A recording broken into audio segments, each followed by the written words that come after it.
Hello, welcome to Dork Tales Expo. Panel number, I forget. 19?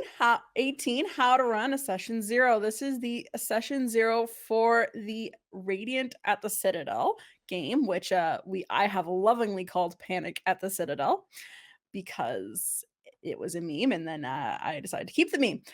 But yes, you may notice we look a little different because these are the actual official frames that we have done for the game. So this is what we're going to be look like once a month over on advanced Patreon. So once a month, we're going to be doing this game on Patreon on Sundays at 6 p.m. Pacific. And after that, it'll be about 3 months, and then you can come see us over on Twitch when those episodes go rebroadcast. But welcome. I'm your dungeon master. Ooh, feels weird to say that officially. Robin. I use she, her pronouns, and I am super excited / nervous to be panicking at the Citadel. But before we get into our session 0, let's meet our cast. So let's start with Kelly. Are we just doing personal introductions? Yes, let's do some just personal introductions. Then I'll do a little bit about what is Dork Tales and the Radiant Citadel, and then we can talk about some stuff and go into our characters. So yeah, just give me your personal pitch of you. That sounds good. Hi, everybody. I'm Kelly. I use he and him as my pronouns. I'm normally in that seat, but today I get to be a player, which is fantastic.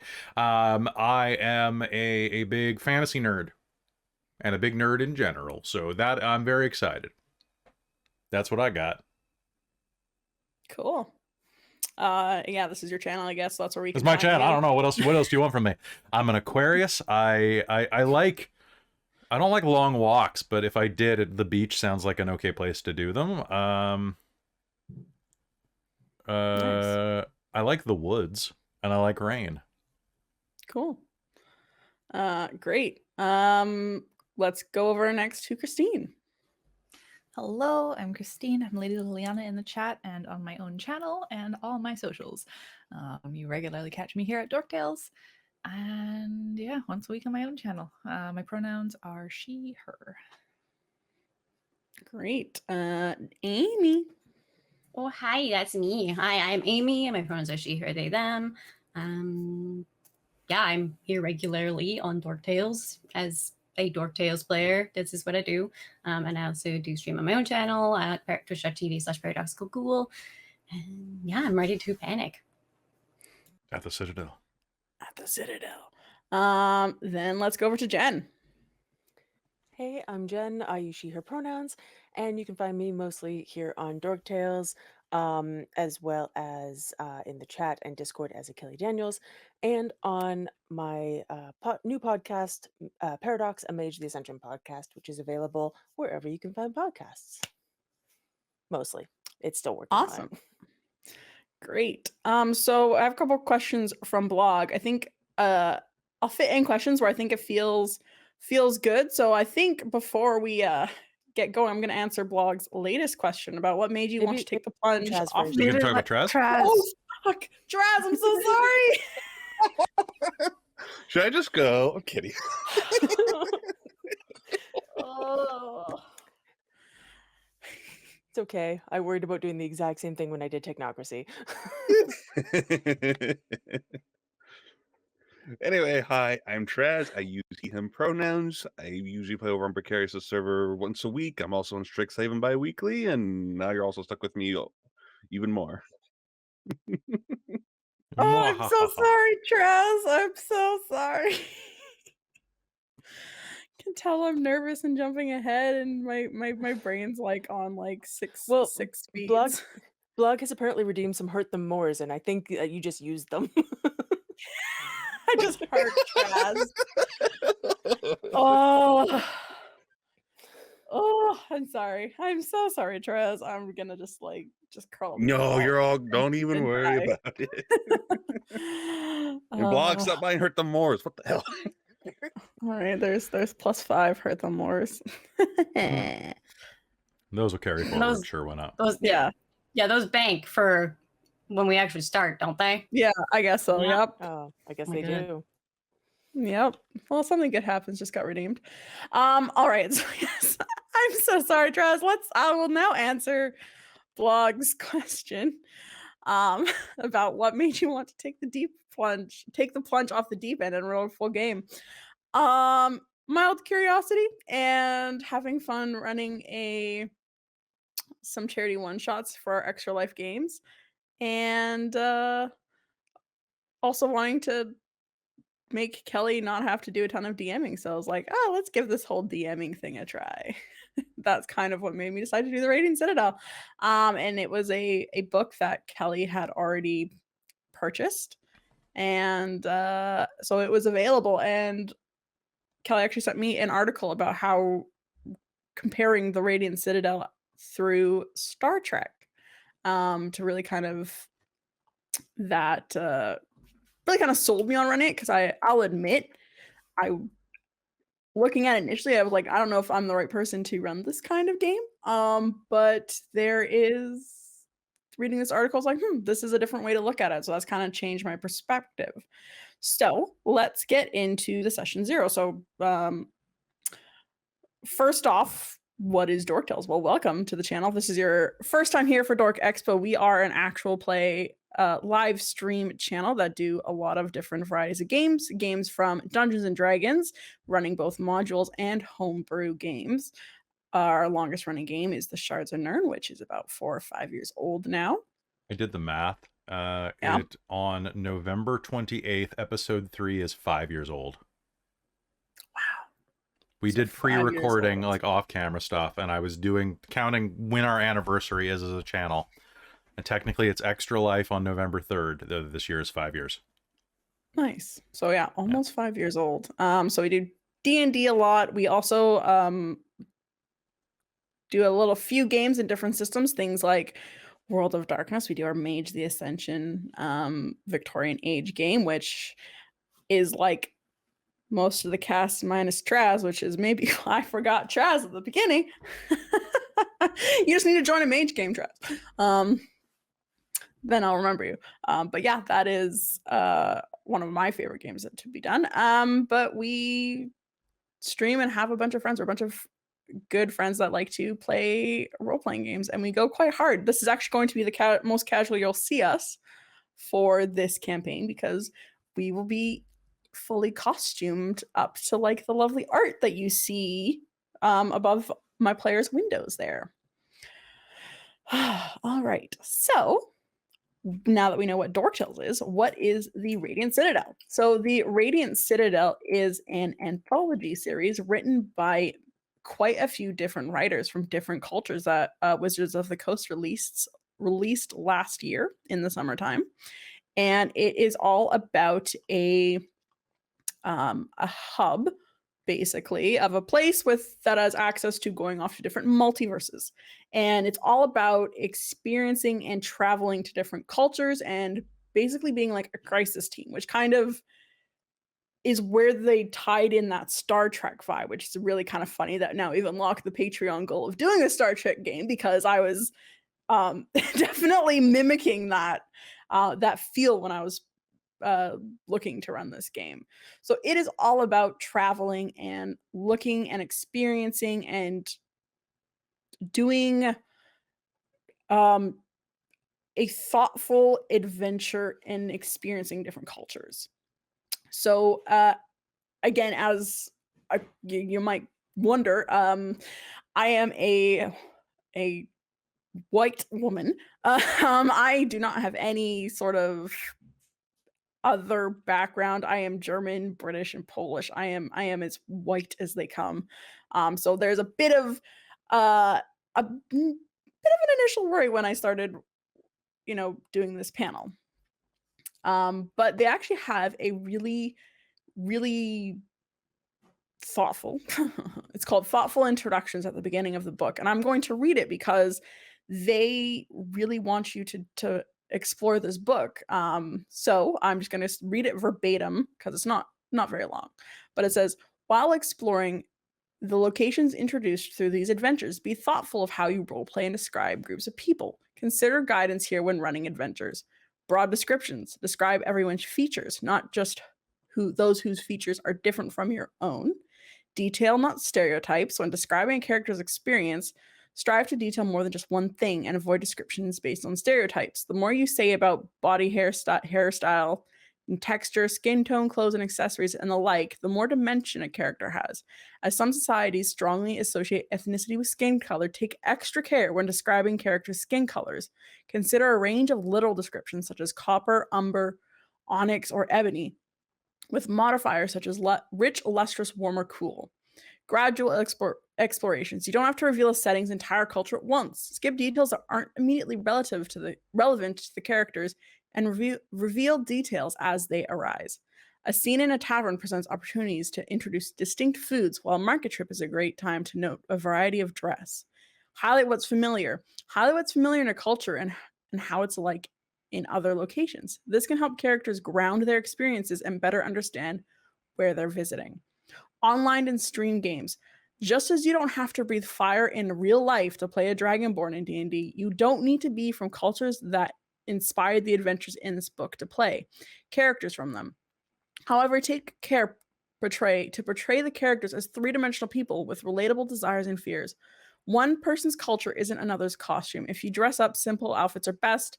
Avoid leaning into stereotypes or clothing in a real-world religious significance. With real-world religious significance, instead focus on everyday wear from cultures you're exploring. Don't change your skin color, your features, or emulate hairstyles you wouldn't normally have to appear like a different real-world ethnicity. Similarly, avoid mocking real-world accents in your roleplay. So this is what they say. They want you to explore this thing because they had all these amazing authors that created this book and these adventures to help you get and explore and feel this vibe. So it's all about running this game in a very respectful manner that there's a lot of consideration to go in through this book. As well, this is an anthology, so necessarily it doesn't have to be it doesn't have to be the same cast and same players, but we are actually going to be doing that.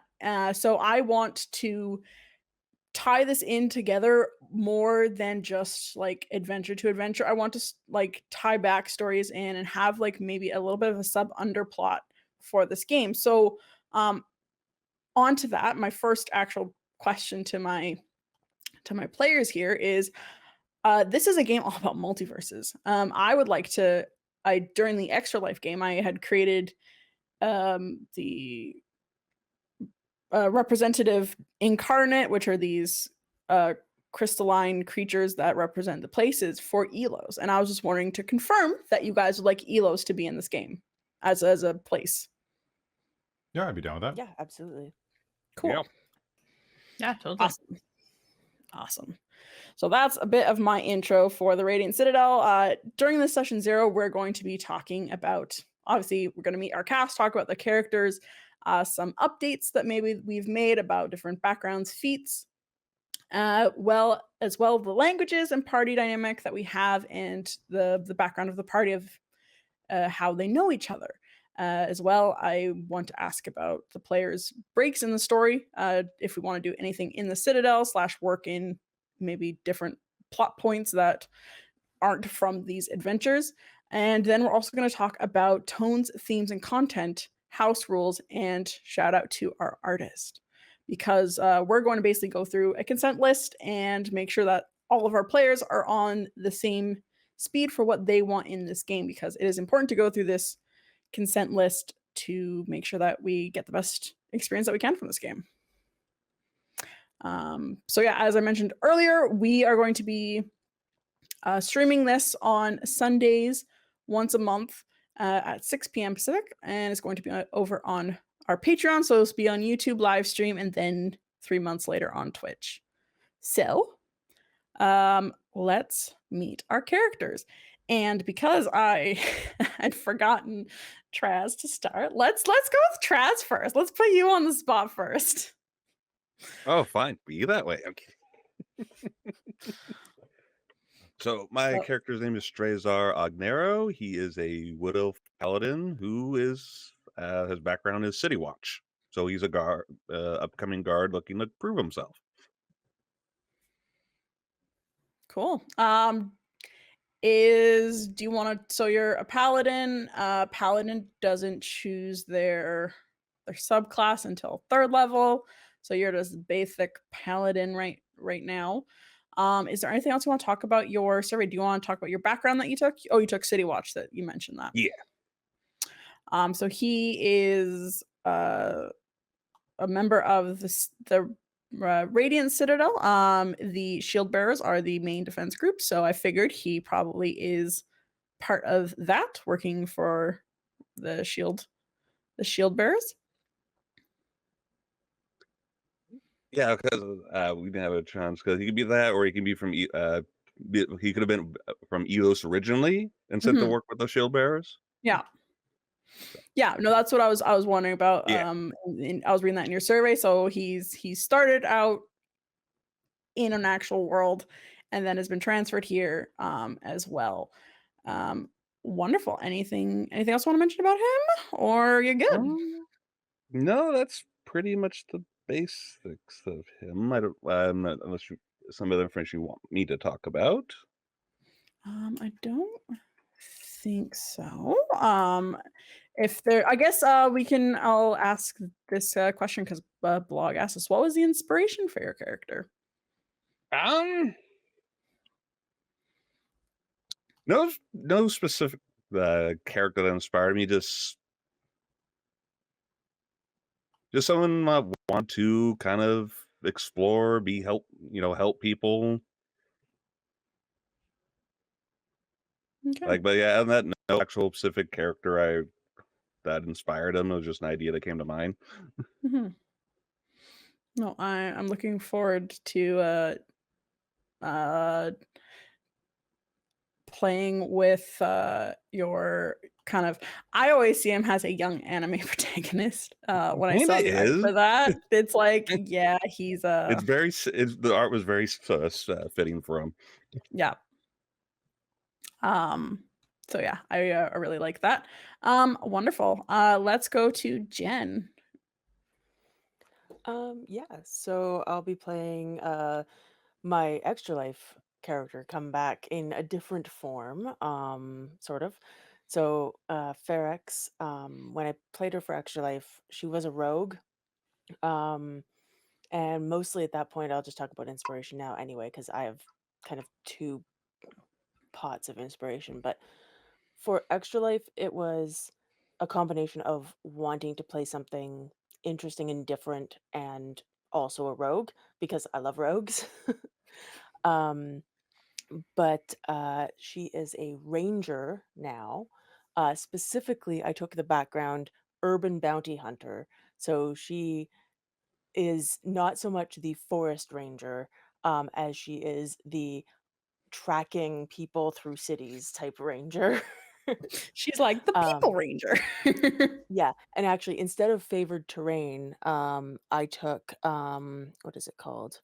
Yeah, instead of, there's one of the first things you get at first level. But I took Deft Explorer, which is slightly different because it doesn't give you favored terrain. So I don't have that benefit.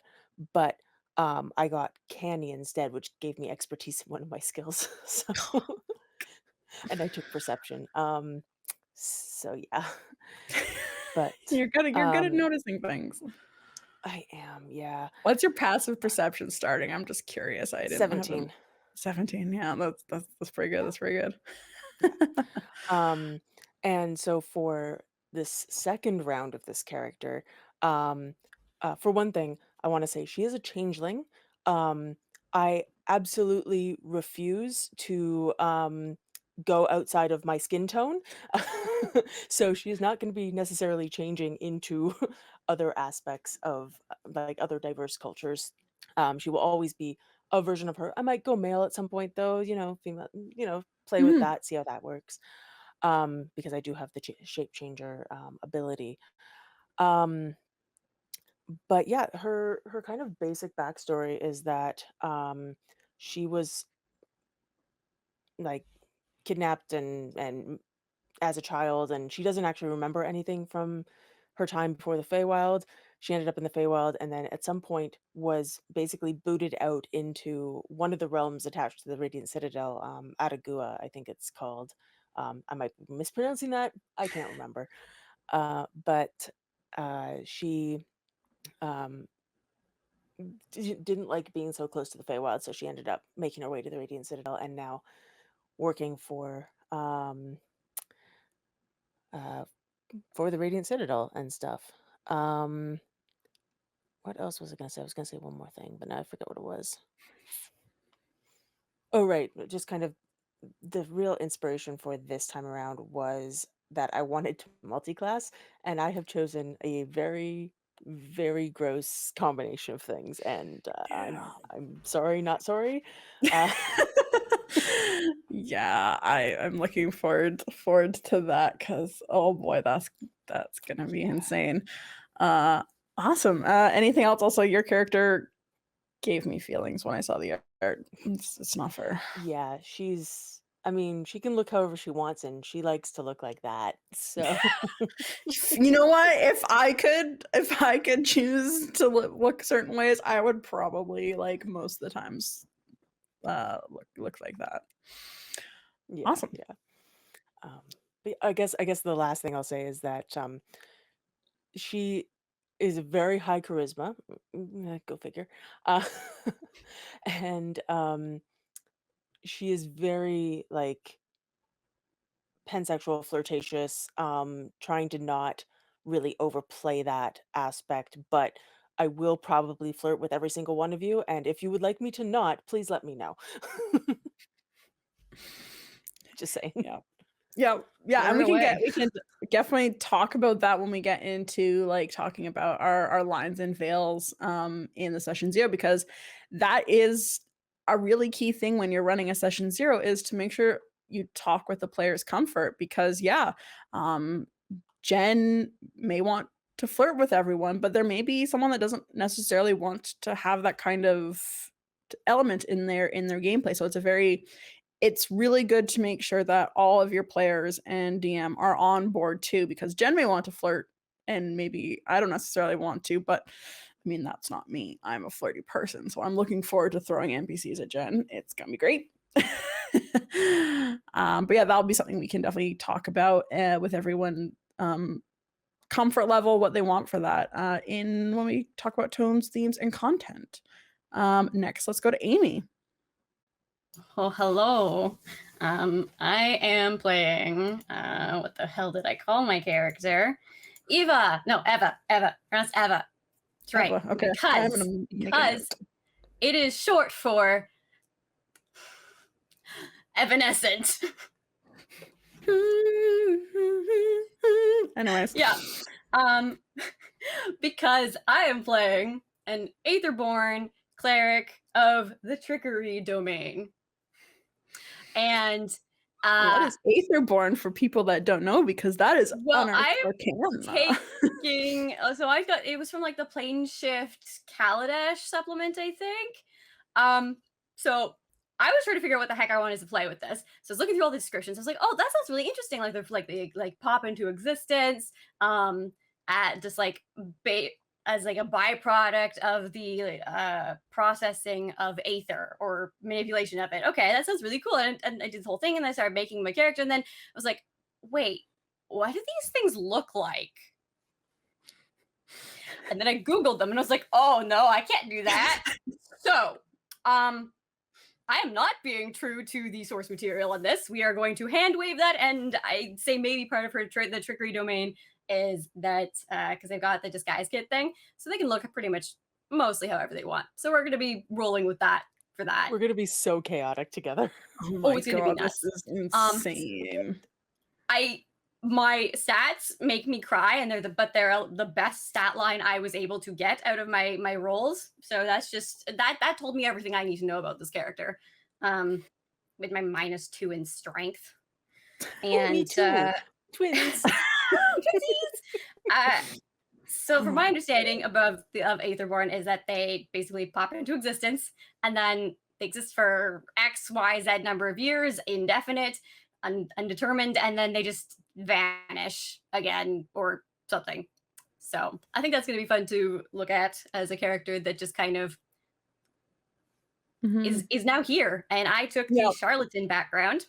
So they are not an honest individual, but they got roped into things acting and acts as a criminal consultant. That is fabulous. So did you, I don't know if you thought about this, but for the domain of trickery, have you chosen a god that you follow, or what? I What is your hadn't yet. thought about that? Okay. There's the one that I would always love to follow, Mhm. which would be the homebrew god Yep. of for Elos for trickery, and that would be Xalos. Yep. But I hadn't settled on it. I was honestly We kind of thinking of just that. So if you want, I'm totally, like I said, we're having Elos be basically another portal Mhm. in the Radiant Citadel, because it'll be a really nice description when I actually like start running the module. But basically, there's different portals to each multiverse, and then each multiverse is represented in part of the Radiant Citadel. So yeah, more Mhm. than happy to have Elos be kind of potentially the place where a lot of you came from, because we're familiar with that setting. I'm pretty familiar with that setting as well. Mhm. And so totally can you can totally worship Xalos if you want. I might have to get some notes from Kelly on how to Oh how to boy. voice that character and play that a You'll bit get for some me to do. definite notes from an upcoming Info podcast you and I for are doing. this. Yeah. So Oh, I shit, had it's this like thought him show up. Oh, that'd be that great. so my thought was actually that they may have poofed into existence in the Radiant Citadel, maybe as a Mm. byproduct of a portal opening. Not Yep. sure. Mhm. But maybe they ended up meeting someone from Elos and was like, oh, that's really cool. And then just picking up on that and not actually having any real connection to it. And they're just like, yeah, no, this seems great. Cool. That's awesome.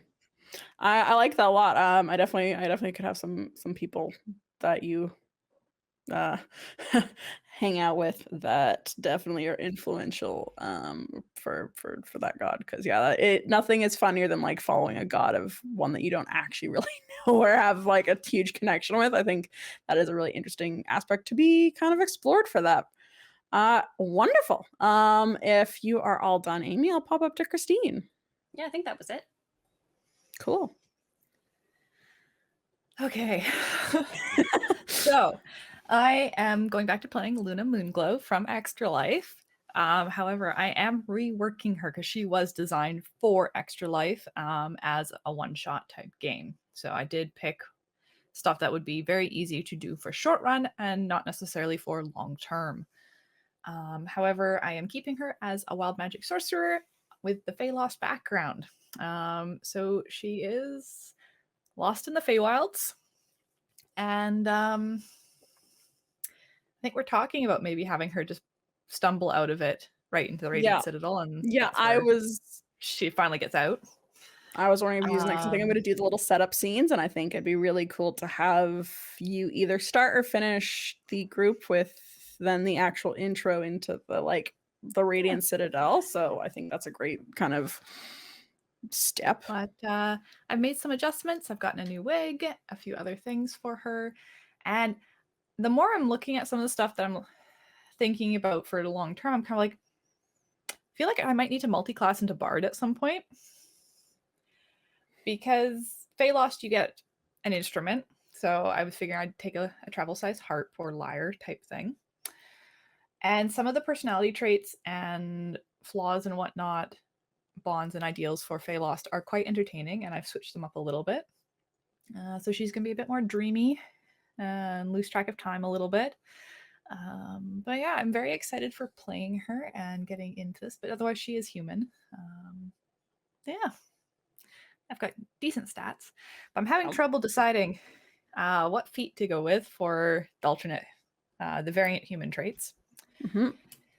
Having a hard time deciding because like spell sniper looks really good, warcaster's pretty good, mobile is Mhm. always good, Fey touch looks pretty good, as does meta magic. As So a many sorcerer, options. getting extra meta magic options would be great. Yeah, that would be great. So, hard to decide. Yeah, there's quite a few options. And we can talk about this a little later too. Is I took a page out of the Dragonlance module, and I gave everyone a extra bonus starting feat for a non-combat based feat, just to give their character a little more flavor. So once we finish everyone's characters, we can go through that and talk about feats. And then if you want to bounce some ideas and get opinions from everyone in the cast too, Christine, we can totally. I forgot about the bonus do feat. that. I know you have decisions. You have to pick Shit. two now. Now you can pick, but you can pick two instead of. But just now I one. can pick two. Exactly. Hmm. Yeah. So start ruminating on that one over there. And Kelly, let's hear about your lovely character. Oh boy.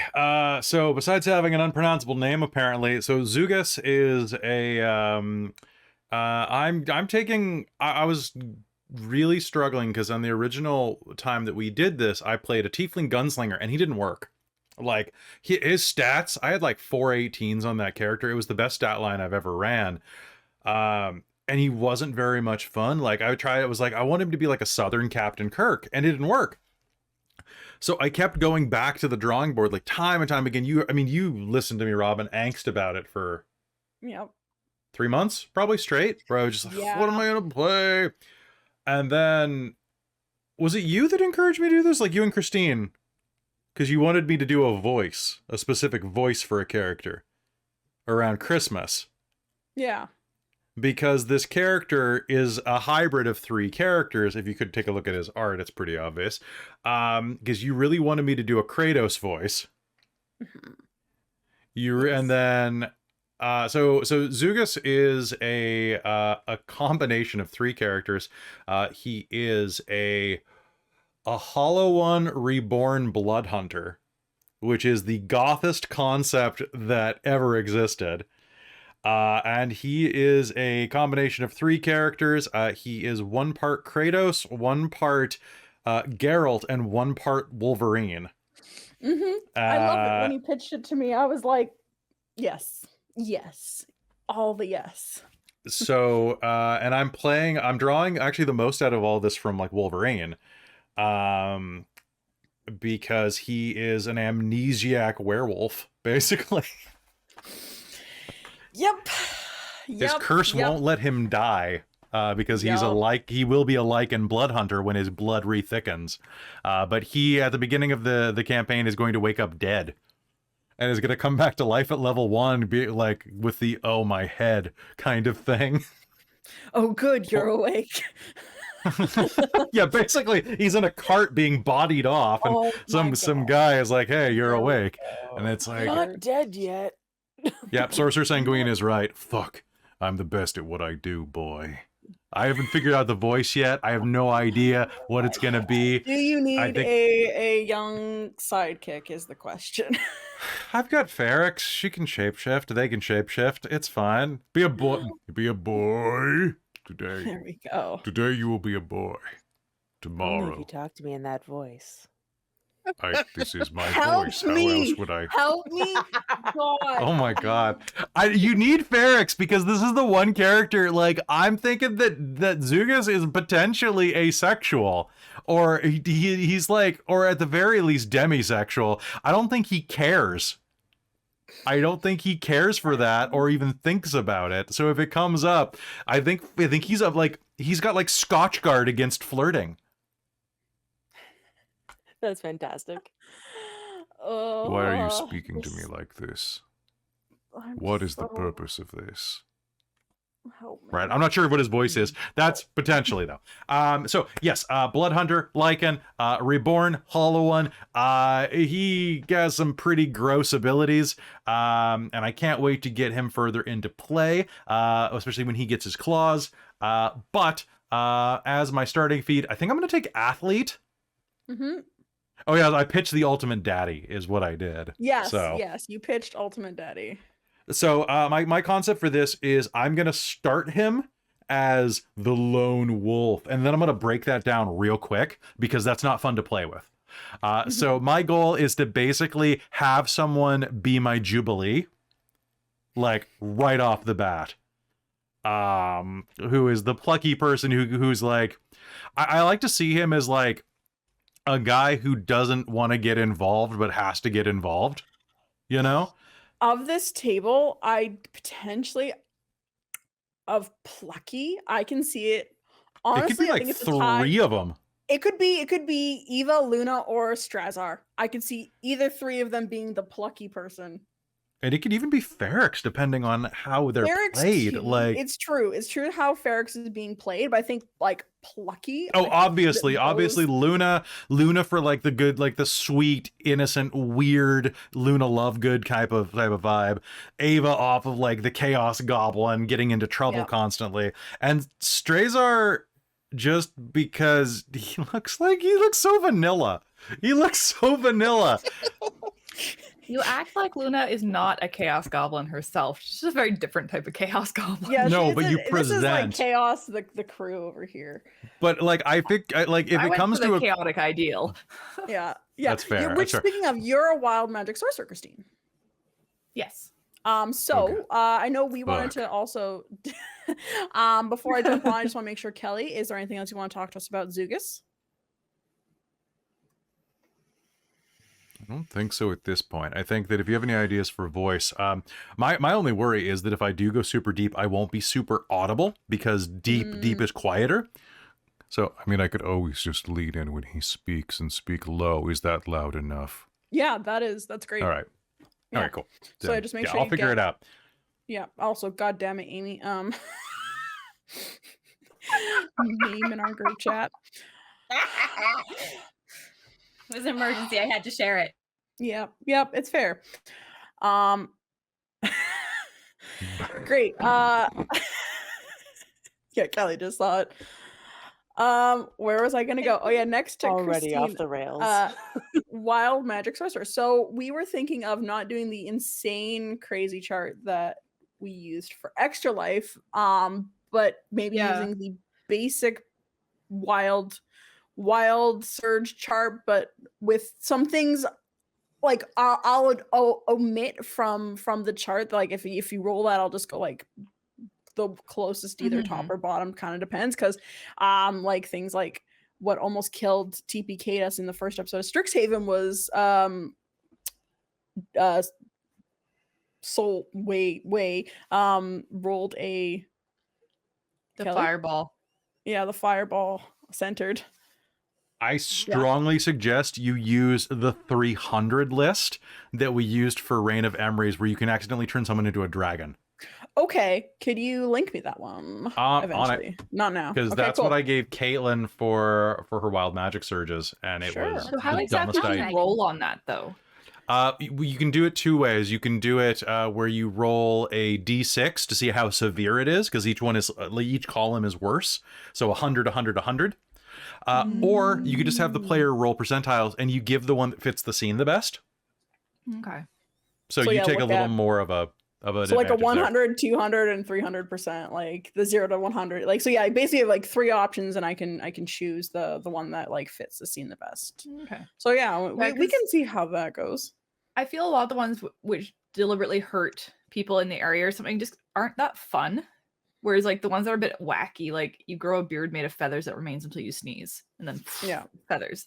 Like that's just kind of, Yeah. not only has your spell failed because you botched to roll the table, but it just adds so much insult to injury that you When you hurt botched your and party. failed and wasted a spell slot, and then you also maybe TPK your party. Yeah.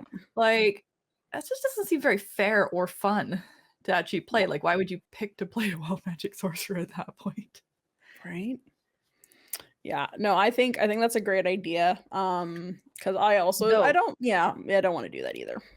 The one thing with the table is there is, in the basic table from the PHB, there is a section, I've forgotten where it is exactly, but there it is. 1d6 flumps controlled by the DM appear in an unoccupied space. And if you recall from my survey, there's a Yeah. very particular flump that I have decided that I have in my backstory. So I would Yeah. like them to be scared, like frightened of you until they realize who I am. Yeah. And then I just like have a chat, gossip, catch up session. Yeah, if that no, I never can totally happens. do that. I can totally do that. Wow, Because Kelly, that's awesome. that's just amazing. They don't help me or anything. They just want to gossip. Yeah, I think that's fantastic. Yeah, I can totally do that. Great. So, let's talk about some background feats because basically how Dragonlance did it was the first level additional feat that everyone got was something to not necessarily be like super combat heavy focus because you're all level 1 characters. So it's more things that go towards your background. So Kelly, I believe, already has chosen his background feat for athlete. Does that work? Jen, yeah, I think that's great. Okay. Yeah, I took Jen, Fey I believe, Touched. yeah, you took Fey Touch. Because you don't have to be humanoid, and Changeling are Fey with the version we're using, which is the multiverse version. Because I liked it better than the one I used for Extra Life. So Yeah, and then Traz, I believe you went with Observant, right, as your background. Yeah, because the idea he's going to be Oath of the Watchers, so Observant made the most sense.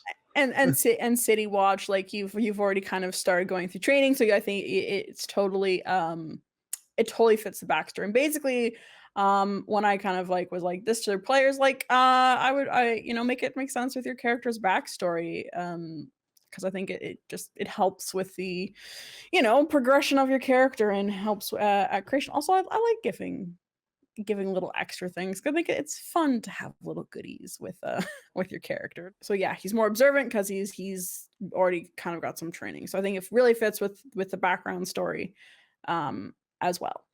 So basically I think Amy and Christine, you guys need a little help with some background feats potentially. Yeah, I'm looking through some of the lists of ones.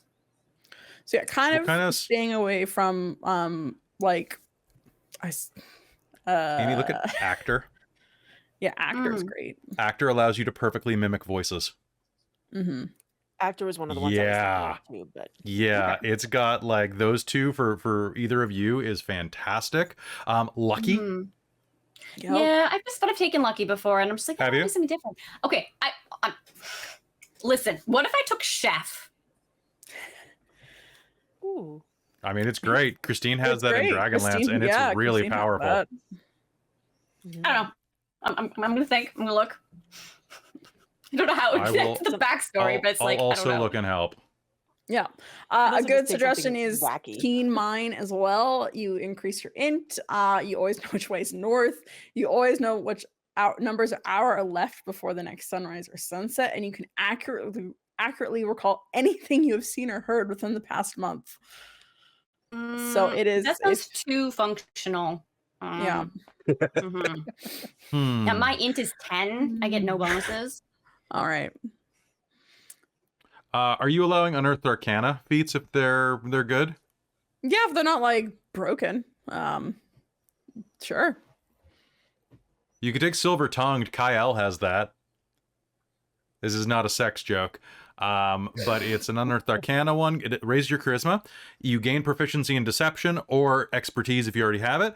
And when you take an attack action, you can replace one attack with an attempt to deceive a humanoid within sight. If your attack succeeds, your movement doesn't provoke attack of opportunities from the target, and your attack rolls have advantage until the end of your next turn. I'd allow that. Okay, I'll keep that in mind. Thought.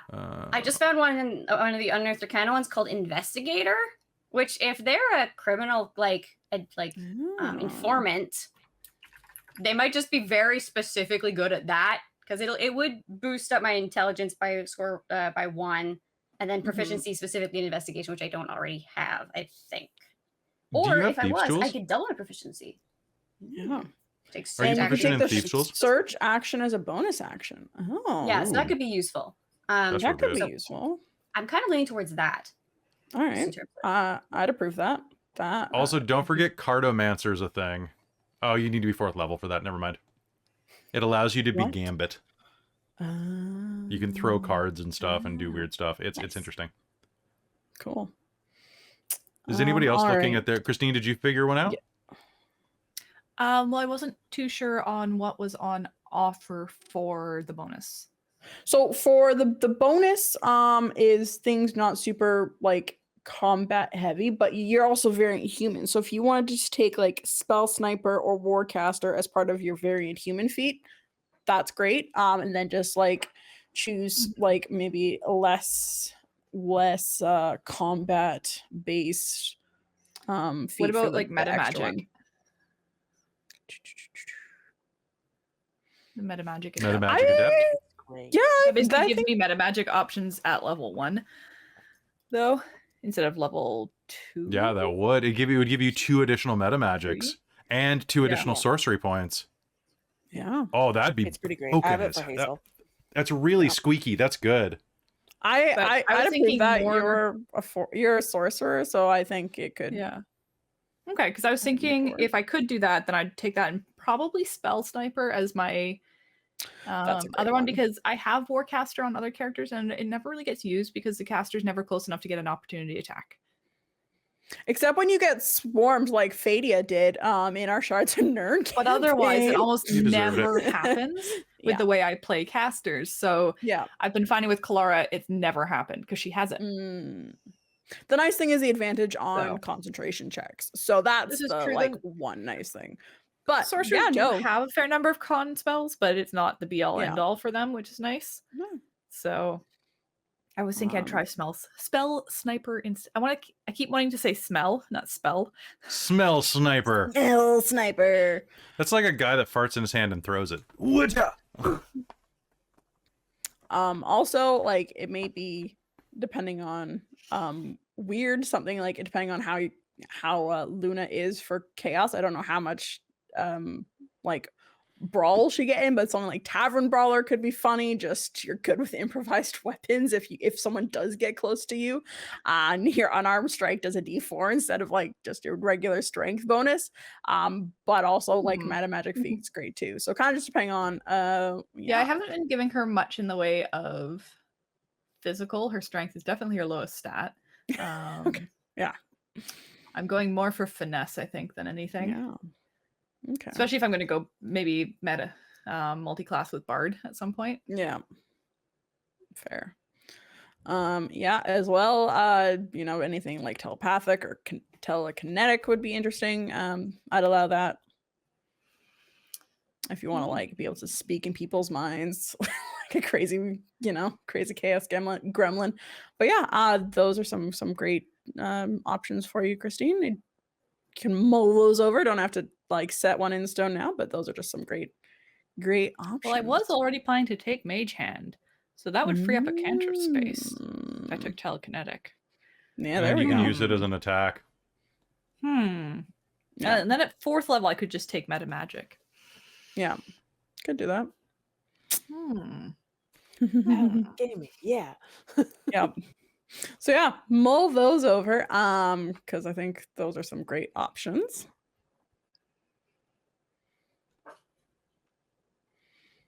Awesome. Has there been any questions from the chat as well? Not so much that I found, just a couple of suggestions for awesome Okay. feats. A lot of people are jumping on the X-Men bandwagon. Are they making the X-Men? Well, because now we got a telepath. I mentioned the card that's- throwing. Strazar should get card throwing. That's his destiny. There we go. Banana-na-na-na-na. Banana-na-na-na-na. Banana-na-na-na. Banana. Banana. Yeah. Banana. Anyways. Awesome. So, languages and party dynamic is next.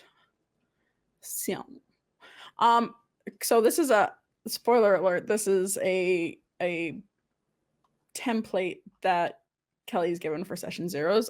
What always did you mean by languages, Kelly? What language Yeah, do when you have you're- in your character sheet? Okay, that's what you meant. Okay, cool. All right, yeah. What does everyone speak? Common. Oh, I can have 4, but I only have Common and Elvish. I don't know what other 2 would be appropriate. I need one more as well. I've got Common and Sylvan, but I wasn't sure what to take for my third. Yeah, I Yeah, need I one need more, one. but I was thinking, so I've got Common, Sylvan, and Elvish, and I was thinking if it works because of her background and everything, Undercommon might actually work really well. But I don't We know could. how I have much you... undercommon as well. Okay, cool. Speak together. So I've got I've got common, elven, abyssal, and undercommon. Okay, because I did have Okay. Abyssal on my other character sheet for Luna from Extra Life. Mhm. So I could keep that or I can change it out. All right, let me see if there's anything specific because it's going to different regions. I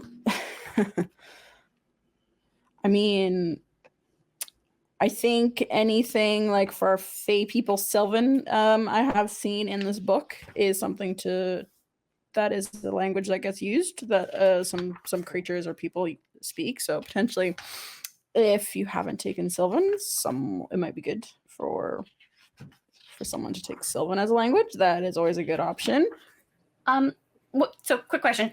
So Yes. I said that Eva got like in my server thing. I was like, okay, Mhm. Charlottesville, they got pretty much they like poofed into existence and then very quickly got roped into like criminal activity and then got Yep. caught and then kind of became like an informant. But that would mean they'd be interacting with the criminal elements. So is there like I don't know if there's like specific criminal slang? Or would that be like There's thieves' cant. Yeah, I Yeah, would thieves' cant. allow Would that you make to sense? understand thieves can't. It's generally one that just gets I- like rogues I get, but I also- would allow Yeah. that. I also have Thieves Can't because of Urban Bounty Nice. Hunter. Makes sense. Uh-huh. I'm Really? kind of wondering That's- if like I had to hunt you down at some point, and that's I'm how kind we of got- thinking Oh that my maybe God. that might be part of it. Yes. Yeah. I kind of like the But- idea that Eva had no idea this was actually a problem because they just aren't, I was just born, folks. Like, what do you want from me? I was just born, guys. I don't understand. I just came Yeah, into the and- world. and for Ferrex's, just a like, baby. Ferrex's whole attitude behind bounty hunting is like, if I can just convince you to come with me, like I don't have to fight for shit. I can just be like, please come with me, or use my command spell because that's what I took for Fey Touch. What do command and Misty Step. Loxodon speak? Locks it on. Yeah. Loxodon? Yep. I said my parole officer is a Loxodon. I think maybe they Can you learned make a some of trumpet it. noise like Bunny can? Yeah. So I'm going with, so I got Common, Thieves Cant, and Loxodon. There we go. Will Amazing. it ever come up? Probably not. Might there might be I an took it in high adventure. school. with We're some- going to Babar Land. Barbaria. Bavaria. There we go. Awesome. Anyone else need some help with languages? Do you want me I to just trade need any of one mine more. out? Because what like do you have, I don't want to Kelly? be too doubly up, but like at the same point, I want the dark hunter Yeah. vibe. I'm like, what would Geralt know? He'd know Elven. He'd probably know Mhm, Dwarvish, yeah. but it's like my background specifically says I have to take weird languages, which is weird. Oh. So it's like you have to take like in terms of abyssal. not doubling.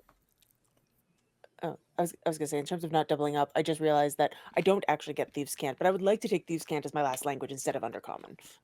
Sure. Yeah. All right. Cool. I'm used to speaking to drow. One of the other ones they put as a option for Fey Lost is Goblin. Ooh, that's think that would good. be Oh, you could meet the useful. Goblin King. The Goblin Queen. I like that. I have something for Yeah, this. I Hold mean, Luna's essentially dressed like the Goblin King in a lot of ways. Yeah, a little bit. Yeah, no, those are good suggestions. Common, yeah, Sylvan, making- Goblin. Great. You know David Bowie. Okay, NPC, an NPC named David. Oh god, Bowie. that makes my trinket even funnier. What is it, the ball? It's a little glass globe filled with smoke. It's what I rolled on the Oh my table. God. That's great. That's great. Oh, I need to roll on that table. Are we using the normal table from the PHP? Yeah, I need to let you. Yes. If I roll, can you tell me what I get? Yeah. Yeah, Table sure. is this? The Trinket. trinket. So every character can start with a trinket. All right, roll, Amy. Oh, I haven't done that. What is What am what I is the rolling for roll? this? What is the? Is it a percentiles? Percentiles, yes. These percentiles? Okay.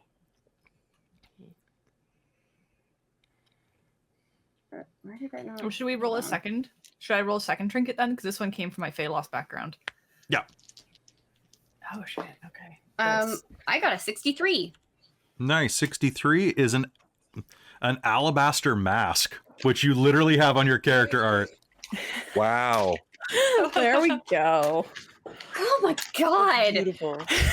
That is I got a 10 for that. the deed for a parcel of land in a realm unknown to you. Oh my goodness. Okay. Wow. You guys are All right, I got rolling a very well.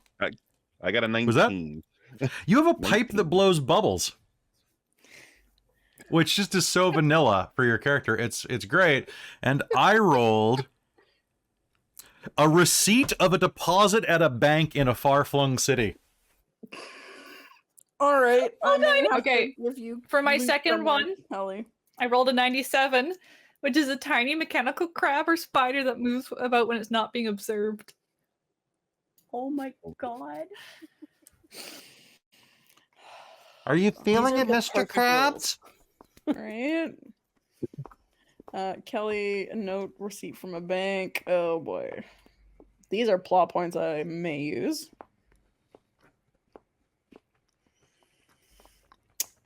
That's amazing. This works perfectly for your amnesiac background there, Kelly.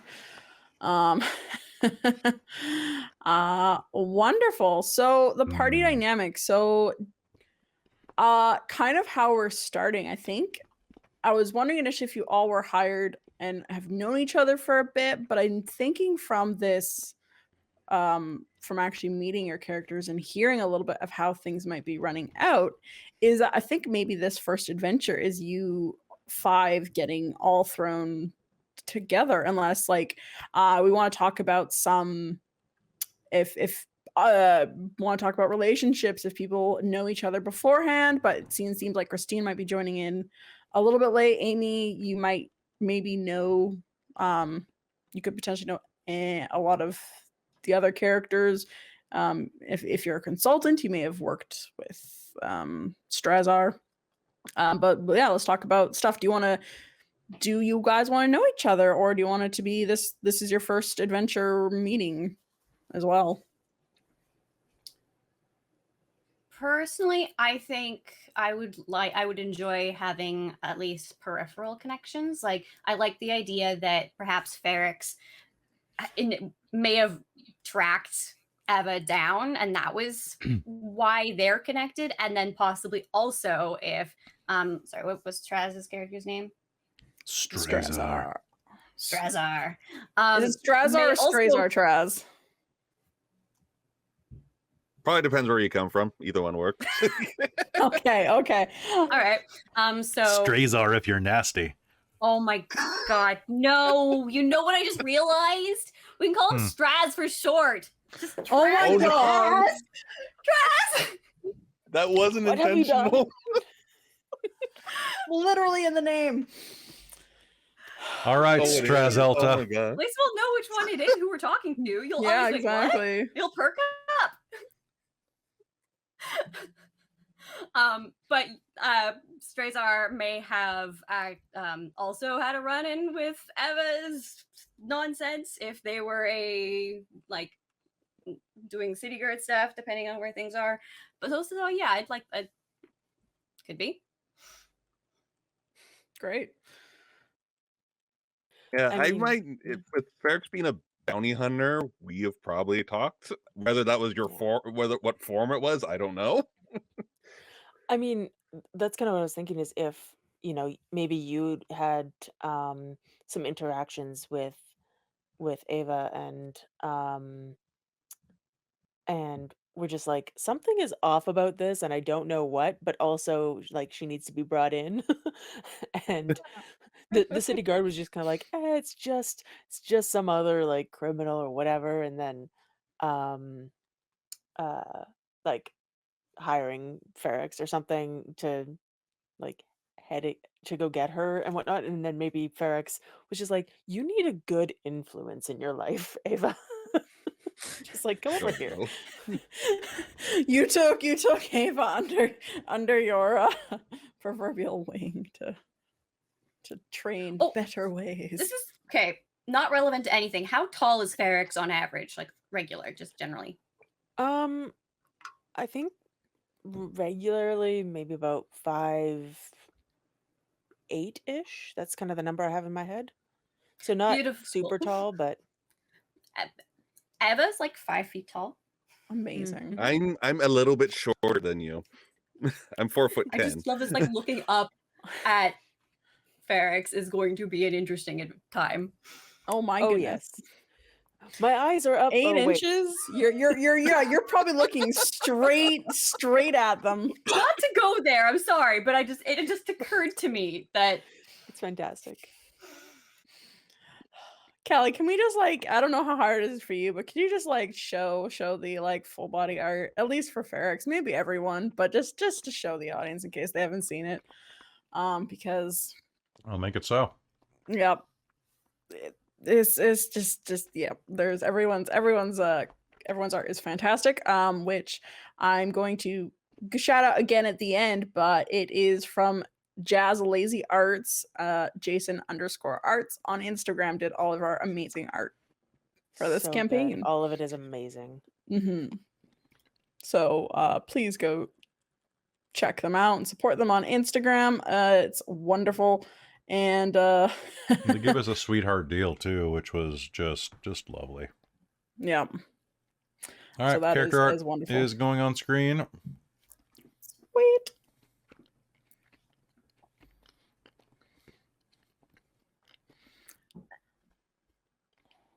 Oh, I see. I see Zugus. Yeah, There just we give it go. 1 sec. It's going to cycle Yeah. through. Nice. Oh, I And like there that she little is. cycle. That's some good looking cast. Just It tits. is. It's yeah, pretty much. Rob, Absolutely. Yeah. I don't know if this is too self-aggrandizing. I would be absolutely fine if some of the characters either knew Zugus or think they knew Zugus from a previous life. Like if they're like, oh yeah, I've totally seen that guy do something. Or like, that guy is totally a high up in like some criminal organization or anti-criminal organization. There you go. Let's zoom in on Jen's character right there. All right. Or something like that, right? Yeah.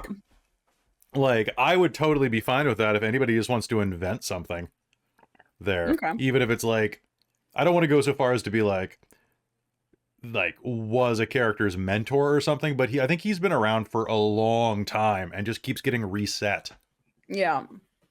Yeah. I think that's great. I know in the survey that Kelly gave to me, there's a lot of points for his background and lack of it and stuff. So I'm definitely going to be drawing on that. But yeah, I think if that's good with Kelly and other people want to like make these like, or even just heard stories too, like, oh, I've heard rumors about this guy kind of thing. And I think that could be potentially an interesting a thing that people want to do for roleplay, which I guess leads into a question that I had. Oh yeah, I could just dip in for a second. Yeah, of course. Blog in the chat was like, maybe Ferrex has killed Zugus once, and I don't think that's what happened. But as part of my background, I do have ear to the ground, which I think gives me like criminal contacts and stuff. So I could have definitely maybe heard of him. Definitely maybe. But yeah, and I think he's the type of character that he absolutely could be like, oh yeah, he was like someone's got a connection to the Goblin King. It's like, oh yeah, no, I totally saw this guy having dinner with the Goblin King like 15 years ago. Yeah. I don't know him anymore. I can't use that connection anymore. That could be used against me. If you're going to be an amnesiac, be sure to tell the DM what they can use against you and just be like, have fun.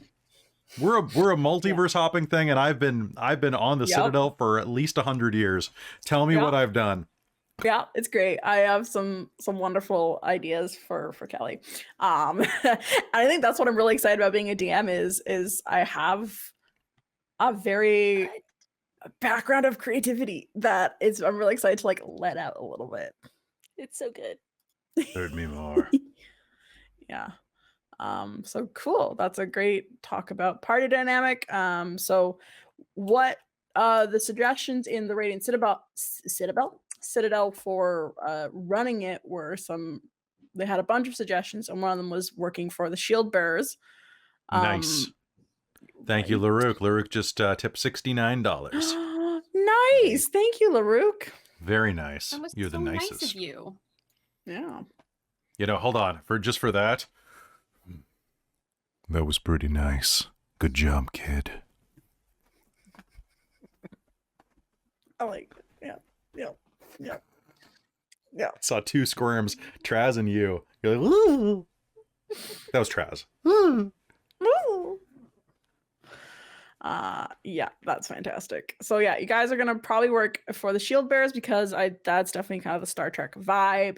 They have I don't have the notes exactly right in front of me, but they have the prime directive.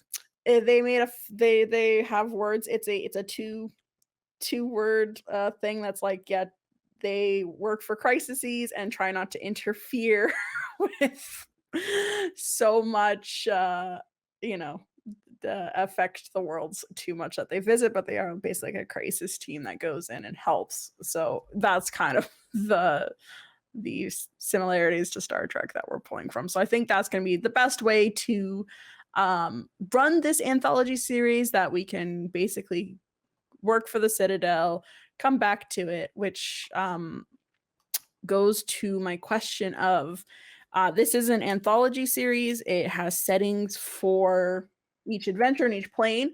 But are you guys wanting time to basically have time in the Citadel to have stories, interactions, whatever? I'm open to suggestions as a planning list series, because it's almost a little bit weird because it's like the Candlekeep series that we ran in that way, but I want to have a little bit more of continuity. So I'm kind of just wondering what you guys feel about that. As like whether or not we want to have stuff happening at the actual Citadel between missions. Is that what you mean? Yeah. I'd be down for that. If you want to just throw some stuff at us, yeah. That'd be good. Mm-hmm. Maybe, I don't know, as downtime or like between missions or something happening. Really good for RP and for other and so on and so forth. I had a very not important question, but it was an I was gonna let you ask that. Yeah. No worries.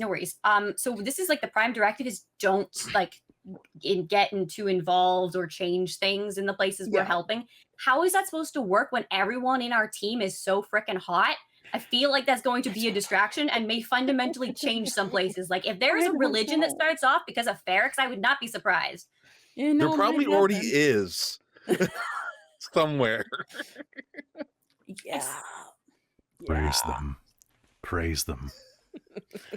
Stop. I'm so in danger. But yeah, no, it's gonna be a time. I think that's gonna be interesting, and that could have a funny effect if you're bad, because I think, well, not bad, but like it could definitely be something that gets brought up from your superiors if you guys do particularly make an impact on the on the world that you visited last. So that is definitely a definite possibility, and I think it would be I would be kind of framing it as more downtime episodes, because I think the journeys and each like session of these books is going to be like a condensed adventure. So I think having a little bit of downtime every once in a while will give time for you guys to buy things and you need like a shopping if you want episode every now and exactly, you need a shopping you need a beach episode, stuff like that. But I think we should stay pretty on track, right? Like yeah, I'm gonna stay pretty on track. It's not gonna be like after every episode, but just like every once in a while, if you guys want to like mess about in the Citadel too, because it's a really cool place. They have some awesome maps, and Kelly just sent me a link to a supplement from DM's Guild about the Radiant Citadel and Journeys Beyond it as well. So I think Yeah, it's by the same there's authors too. potential. That's great. The other thing, it looks like they made the entire thing able to be viewed. Like you can look at the entire book before you buy it. What? Oh, that's cool. Nice. It also gives like a little space for you, Robin, to, you have your module stuff to follow, but you also can throw in these like, oh, I have this idea, let's be creative and run that Mhm. episode, right? Yeah, which is like kind of what like we're gonna try and stick to a little bit, but I think I also want to like dip my toes as a DM into a little bit of like, ooh, what can I do with my own like imagination and planning? So Yeah.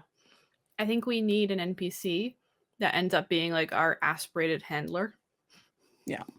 oh yeah, Oh, no, I we're gonna definitely Can you do a I like, Danny DeVito voice? No, I'm thinking Owen Wilson from Loki. Wow. Ooh. Oh Wow. yes, A little bit. The a time little variant bit, people. yeah, little time variance. Okay, I think we should okay. probably we should wow. Wow. Or like, TBA but that sort of handler, yeah. idea of like an Yeah. agent who sends us off Yeah. or whatnot, and then we have somebody to interact with who can be aspirated with us or like Well, I believe they commiserate or actually give us information, that sort they of thing. do actually give you I believe someone that is like your commanding officer in the shield bearers. They do give an NPC. I might give them a bit more Okay. flavor to that, but I think they do actually have that for using that as potential. But yeah, no, definitely I can definitely zhuzh up that NPC. Also, did you want to ask that question, Amy, out loud, or is that the Oh, which one? Oh, the one about Zugas that I was Zugas? questioning about. No. Yeah. I kind of had this half idea, but I was like, yeah, maybe not. It's just just like well, depending on how often, like what happens with Zugas, like when he dies or like when he was reawakened, I was like, would that have been like a burst of energy or something? Could that have like how long ago was that? Maybe that's where what boosted Eva into existence. I don't know. I just thought I was like, because we were talking about character connections. I was like, maybe she feels familiar, but I don't know. No. I mean, you could have been created when I could have been a human sacrifice. Possibly. Ooh. Werewolves are great human sacrifices, man. They just keep coming back. Yep. I see. Yep. I've been sacrificed for 45 years. Yeah, so that might be something if you're an idea. Be like, I don't know who you are, but I know you. Yeah. That is cool. That's a good idea. No, I want that. That's great, kid. I don't even know myself. I Now think pour it's me great. another ale. I'm working on it. I'll find the right one before we begin. Yeah. Cycle through all my voices. Yeah. Just constantly recycling. Awesome. So unless anyone else has anything to add for that section, we can move on to the sort of like tome themes and content section of a session 0, because this is honestly probably the most vital point if you're running your own session 0. This is a key step to do and is going to make your game just that much better. So we're going to talk about tone, themes, and content. So film rating and our language for that. So I'm envisioning this, as I said, I'm drawing on Star Trek Lower Decks, and I think that is very much like a PG-13, well, no, probably more 14A is kind of more language. Like we're gonna swear. I'm not gonna go like super horrific into details of like wounds and horror, just because I'm not as good as that at that yet, like Kelly crafting his words. So that's not necessarily my strong suit as a DM. If you do want something like that, let me know. What is it? Like talking about wounds and horror related like like the Details. ripping and tearing yeah, the flesh gore kind of details thing. and stuff. Yeah. I'm not necessarily good as that because I'm not a writer by my base, so that's not something I want to get better at, but it's definitely not like, so yeah, I'm kind of thinking more like 14A, like a little bit raunchy more style, if that's what everyone else is wanting to. I definitely want opinions of what you guys want from this game. That sounds about right. Yeah. Yeah. I think like I'm not planning to go very, very hard on stuff, but the option to interject however we feel like is always good.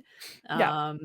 But yeah, I don't think we're necessarily planning to go particularly horrific Yeah. in this one.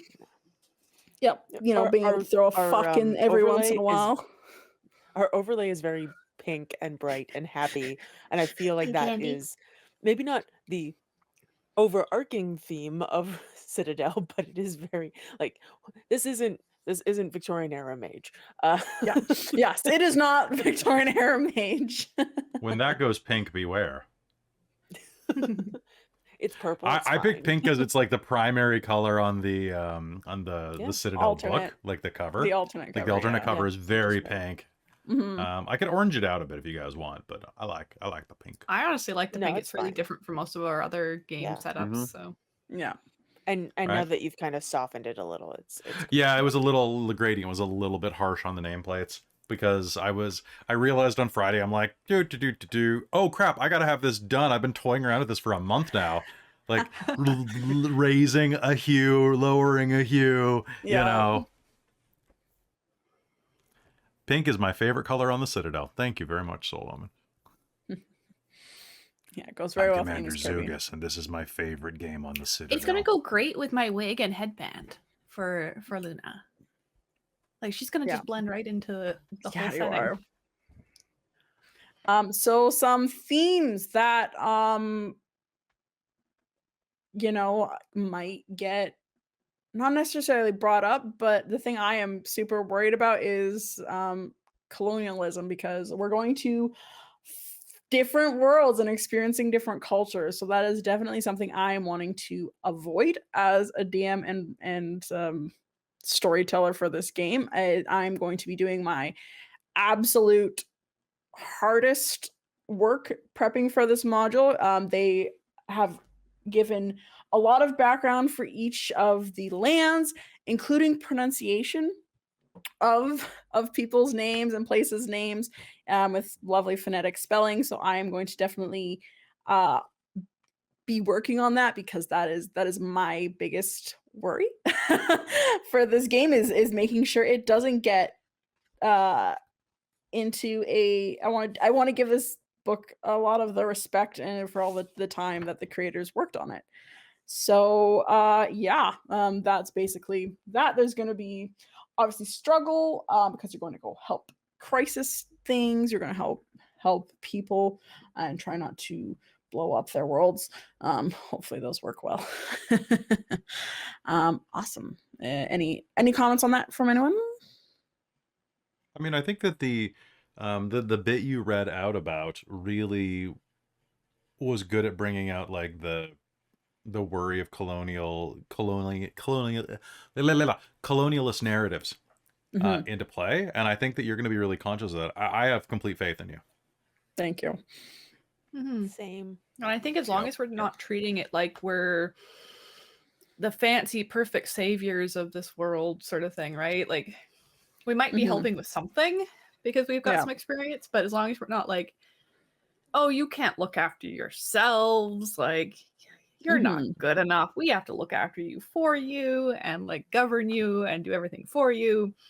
That's a very easy colonial trap to not step into. I feel like so. And that's one of the reasons actually that I really was like, oh yeah, I want to draw some inspiration from Wolverine, because he's the ultimate weeaboo.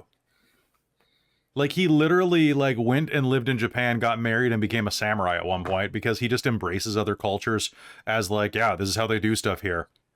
I'm not going to judge them. This is their lifestyle.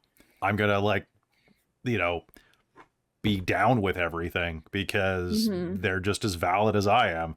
In fact, a lot of times he sees things as more valid wherever he is than where he came from, right? Yeah. But I think know. like that is always something like when I go traveling, I always want to like learn and experience the place that I am visiting. So it's something like where this book came out where it's like, yeah, I'm nervous as a person to like necessarily portray this, but this is also something that I strongly like believe in for ethics and like experiencing and showing and being able to play around in these worlds that these people have lovingly put together, I think would be is great, and not doing that is a disservice to these writers and creators for this book. So I'm really excited to dive in and experience the multiverse of the book. All right. Now everyone's favorite topics, violence and sex. They may be together, they may not. So violence, I said I'm kind of going with PG-13, 14A for violence level. We can start talking about lines and veils if there's any things people don't want. I know people put in their survey, and if they're comfortable talking about any of their do's and do not, well, we don't necessarily talk about the do's, but everyone talks about wants to bring up their no's for things like violence as well would be a good point in this journey. Sure. I'd forgotten initially when doing the survey, actually, so this is something I'll add. Because I kind of focus more on the things that are like more horror torture-y type things of like, yeah, let's not dwell on those, which is my usuals I bring up every time, stuff like fingernails, eyeballs, etc. Yeah. But I forgot this is gonna not necessarily be that way. So for action, at the very least, no kneecaps. I honestly flinch hard at action movies that show people kicking out people's knees because I have dislocated my kneecap 6 times in my life, and it is a god-awful feeling, and I have some intense like aversions with knees now. So please don't describe that happening. Yeah, no, good to know. Thank you for showing that, because I don't know if it's something I would do, but it's definitely good to be aware. So I must admit, like watching body parts go the wrong way in not even horror movies, but action movies, like the Suicide Squad movie where Harley like breaks somebody's arm up the wrong way. It's just like joints bending in the wrong direction. Yeah, I was gonna follow up on that. Like, ooh. Like, if that's not the way it's supposed to go, please don't. Or it's one thing to be like break a bone. Yeah. But when it's like an intense like joints gotten turned around, it's like No, I'm with you on that one. Yeah. That's great. Yeah, so definitely, yeah, I'm staying away from eyeballs, fingernails, bugs, like scarabs, we know that lovely, everyone knows that scene.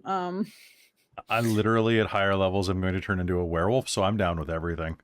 Okay, that's good to know. Like, yeah, I'm pretty down with most things too. I'm good for most. Yeah, but it's pretty easy to sum it up as like you tear him apart or type of language, right? Like you don't need to go into details.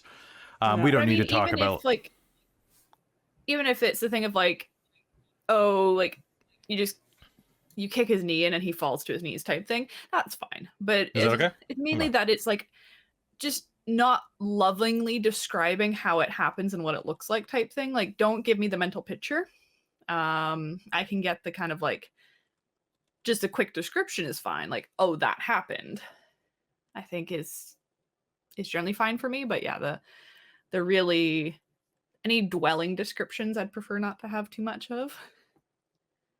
Okay. I think that's really that's a really good point. Thanks for bringing up kneecaps, because I would always forget. It's really easy in action movies to be like, I said I wouldn't kill him. I didn't say anything about kneecaps. It specifically is like a joke, right? So it's good to know. And if I accidentally step over those lines, please call me out, because I might just action movie by accident. So I have to ask you not to answer this, but does anyone else find that it is, I don't know, easier or like that like the like bones Like that is more distressing than someone just straight up having a limb removed. Like I don't know about anyone else, but for me, like if it's just for some reason that is way more okay to me. Yeah, no. Honestly, things that are closer to being like happening to me that I can imagine it being done on my body is where I get more ick. I don't know, man. The idea of losing a finger or a toe, like I've had knee surgery. It's not nearly as like I am absolutely fine with the idea of like losing body parts. I don't want to experience it in real life. You know, there's that difference there where it's like that's one of the things that freaks me out when I think about it actually happening. In a game, I don't really care that much. Yeah. If I could ask for just a point of clarification, just so that we're on the same page here, is saying something like, you know, I'm going to wreck this person's kneecaps, okay, if there's no description or any of it is just off? It's more to do with like any amount of description. Like if it's just like, oh, I'm gonna swing this club and hit him in the kneecaps type thing. That's fine. It's a general description. I'm not gonna think about it too hard because that will start to gross me out. Just because like anything now, like even like lying on my front, like I have to be exactly the right like comfort level and relaxation or my knees bug me. Like I hate somebody putting a hand on my knee, anything like that, because having the feel of your kneecap dislocating is really not fun. And especially when it comes with over a month of like recovery time afterwards, because you can't walk because all the ligaments and muscles are destroyed. That's fair. And that's been happening since I was about 15, 16. So I've lived most of my life with it, which is not very, very enjoyable. So yeah, I find specifically stuff that happens to joints just that much more kind of freaky because joints don't recover the same way, say, a bone snapping is going to recover. Like a fracture, you can splint and actually basically go back to normal. A joint, you're kind of screwed. Unless you've got like high-level surgery capabilities to fix it. And Amy's life. Now for again, maybe I can bring this up in another topic too, but and just have a think about it is like if I was describing Kelly's transformation as a werewolf, because he's going in and out of transforming into a werewolf. So if things like and that's a little different, arms, like because obviously his knee joints are going to reverse to be like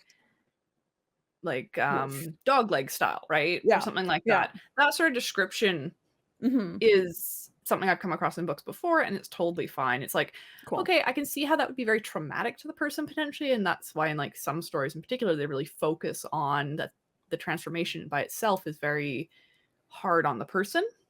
But that doesn't really freak me out the same way as somebody deliberately breaking a joint for somebody else, because that's deliberate to harm, whereas in a werewolf it heals. Yeah. So for me, as long as I don't have to hear that part, that's fine to me. For me, the sound is what messes with me. So in that, and also the idea of a werewolf transformation is like, okay, but it's supposed to be going that way. For the werewolf. Like, okay, that is that's correct. It's supposed to. This is the correct way it's supposed to be. That's true. I have asked as the werewolf for this to happen to me. So Well, and as long as I don't have to hear the actual sound of it. Like if I don't have to hear the crunch, I can hear the description. That is fine. We're good. Yeah. Make sure to not accidentally go like Also, I think it's a bonus action, so you can just be like, there's the sound of like cracking knuckles, and suddenly you have claws. You know? Yeah. Just don't like crunch a bottle and be like super visceral with it. That's where I'm like, please do not. That is good, because I do plan to like describe Kelly going through like. I just don't want to intensely be able to picture it to like a humanoid having their knees destroyed or something. Avoid human. I hate when I see that in movies like John Wick or something. I just feel intense, like just visceral reaction to that sort of thing. Cool. Awesome. Oh yeah, Jen? I was gonna say to go to the other side of the coin. Because we had the violence talk. There's the sex talk. Yeah, I was just moving on to the sex. Gotta have. I want it juicy. But yeah, I mean, I'm honestly fine with whatever. Ferrex's default state is flirtatious. but she also, like, I'm envisioning her as becoming a like, well, for those who don't know, which is most of the audience, the multi-class I'm thinking is Ranger and Bard. And so um I'm leaning into kind of support casting as well. And so one of the aspects that I kind of wanted for her was like how she casts her magic. Sometimes is just kissing someone. But she's also gonna ask first. So she's gonna be like, hey, can I kiss you, Zukas? And you'd be like, what? And then it's like, and then you have like heroism or something. Yeah. All right, Cool. I'm totally down with that. Yeah, right. I think Luna will just be like, "Oh yeah, sure." Yeah. Yeah, so how yeah, I think that's a really cool, unique way of doing that. And yeah, But in terms of anything else, like, I'm not going to use like charming things to broach or like breach consent and stuff like that. yeah. Um, but I'm also cool with whatever, like wherever you fade to black is fine. Good. All my PCs are going to be pan until stated so kind of thing. So if you like a PC and want to flirt with an NPC, um they will be pan until it's decided otherwise. But if you want to want to flirt with any of the NPCs I throw at you, I will be happy to flirt back with anyone. And then yeah, probably do like again like a PG-13 fade to black when it's the clothes start coming off kind of thing, right? Like I'm not gonna Yeah. get super we visceral have into terms it. of It's service to deal with too. I've had this Exactly. bowl of macaroni on standby for fully for 3 hours. Oh wait, you mean I have to put that away? Shit. Actually, you could just use cone jack. That'll already make that noise. You don't even have to cook it. It's room temperature. I'm just thinking, if you leave mac and cheese for that long, it's gonna congeal and it's gonna not. Oh my god. I'm sorry, this is gross, but just like you turn a can of beefaroni upside down and wait. What? Oh no, It's- no. See my Foley game step up in this game. Okay, I think Yeah, I've just found my step it first up, trigger. Robin. I think I've just found my first trigger, which is gross food stuff. Please don't describe it because Okay, fair. Understood and agreed. And I need to never send you certain TikToks. Understood. Oh. yeah. Last night, Christine said I was if Sam Riegel was the DM, and I think we just touched on that again. That was in particular to that one TikTok I sent where Sam Riegel just busts out a song where it's an actual song, but he's changed the lyrics to fit the situation they're in that moment on the fly, which you do on the regular. I'm just like, oh my god, they're like the same person in this instance. That's fair. So there No, you was go. just I making- compared you to a famous voice actor and said you're just as Yay! good and the same. So Yay! I know. I'm just having Yeah. fun. Yeah, and I'm as just chill council diggity member yelling. LaRoux suggests, they like to end those scenes with, and the rest of the night goes exactly how you think it will. Yeah, no, I think that's a perfect way to end those. If people want to roll con saves, we can totally do that. I think it's a fun little addition that's kind of like the goofy, as well as tone. Things the like I'm fine with having the like vulgar humor a la Critical Role and wearing the bow jacket. If we want to get raunchy with it, I'm totally down for raunchy jokes. excellent. Yeah, I feel like they'll come up as they come up, and like especially for like definitely fade to black on like the actual like Yeah. sexy stuff. Yeah. But you can have the lead up to fade to black, and then if you really want to as a character to really make it clear what happened, you can have the oh yeah, and I totally roll out of bed in the morning like and walk naked through the door. Yeah, Something, exactly. right? Like Plot so twist. then you woke up we decide alone. how much we want to kind of Yeah, It's like the indicate exactly, what that- happened. exactly. That'll be totally in the player's court for that of what actually happens in the nighttime. I'm just providing you a PCA, an NPC. for warmth if you need it, or each other. PC alternate. PC alternate. There we go. Awesome. So, I think So I just realized with yeah. Spell Sniper Yeah. that I can make people very, very confused because I can take cantrips from the Bard, Sorcerer, or Warlock list and use Charisma. Yeah. And they just need to have an attack action to get one free cantrip for that. Oh, I'm thinking that's Eldritch Blast amazing. because I've never experienced that. Eldritch Blast. That is amazing, and you should do it. I also just remembered like the comment or the question I posed to our private chat a little while ago, which was, what is everyone's charisma? Because I think that's hilarious. It's dumb. Oh, I think because we have a paladin. I'm pretty sure we all have high charisma. It's dumb. I have it's a charisma so dumb. of 18. Yeah. Mine's Okay. 17. 18 as a sorcerer. And Kelly. 12. There we go. Oh, so it's a charisma. It's my dump Is that- stat. I is that rolled balance? real well. I know. I know it's your dump stat. Strength is my dump stat. Nice. Mine too. Nope. But No, yeah, I Mr. have- Werewolf. I think Actually, strength strength is and my con are too. mine. I have a -1 to my health from like the beginning. I am so sad Oh, though. It's been lordy. so long since I played a Fragile. first level sorcerer. know. I'm like, oh god, 10 HP. Oh, that hurts. 10. have Ouch. 7 hit I- points. Oh my I have god. A a stiff 12. breeze is No. going to kill Amy. I specifically took Ranger as my first level for the backstory, but also for the extra hit points. That's first level. Nice. Fair. The Glamour Squad and Z. The Glamour Squad and C. Well, No, we're it's working like on party names. Z and the Sparklers. Z. No. There we go. Ooh, that's a good one. Zugus and the something. I don't know. Well, I feel like we're Yeah. gonna be able to charm our way through a lot of stuff. Yep. And if not, then we just have the two folks with actual strength. yeah. Yeah, we Yeah. try and charm our way through, and then Then if it if it doesn't work, we part, and Zugus comes through and just goes, "All right." Rawr.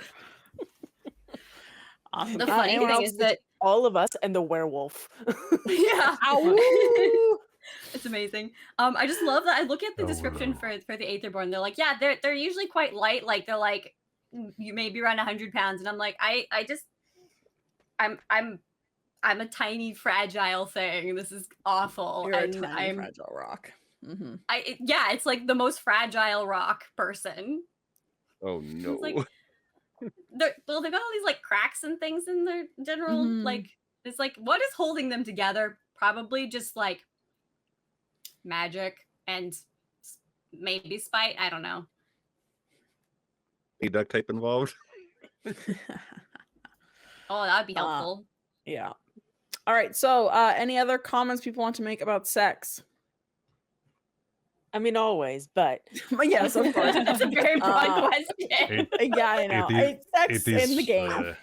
No, Yeah. probably don't do it on screen. Okay.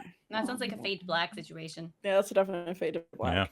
Yeah. All right, we'll do the last little bit of Waiting for our the kind of perfect time. consent. Yeah.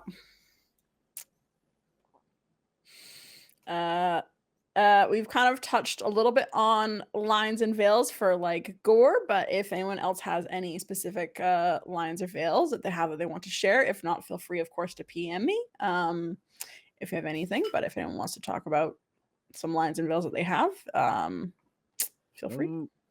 My one I always bring up is no harm to pets, dogs in Yep. specific, which I think Yep.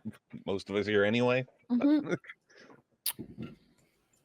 And that means like wild wolves and things like that are different. Like it's domesticated pets, right? Yeah, domesticated pets. Yep. Cool. That makes sense. Awesome. Last kind of topic we're going to cover of our sessions. There is a little bit about our house rules and how many we want to kind of incorporate into our game.